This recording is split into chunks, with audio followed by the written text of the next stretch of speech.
কাকার সাথে অনেক কথা ছিল, কিন্তু কাকা কোনো কথা না বলেই ঘুমিয়ে পড়েছে।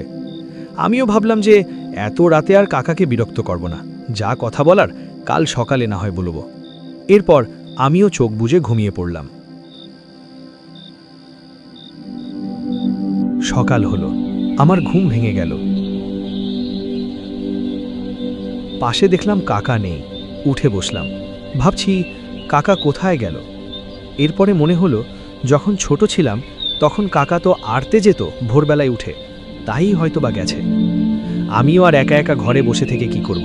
ভাবলাম অনেক দিন পরে এসেছি, গ্রামে একটু ঘুরে বেরিয়ে আসি, গ্রামের পুরনো দিনের মানুষগুলোর সঙ্গে একটু দেখা করে আসি।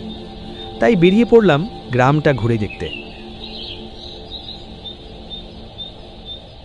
হাঁটতে হাঁটতে হঠাৎ দেখা হলো আমাদের গ্রামের রঘু দাদুর সঙ্গে।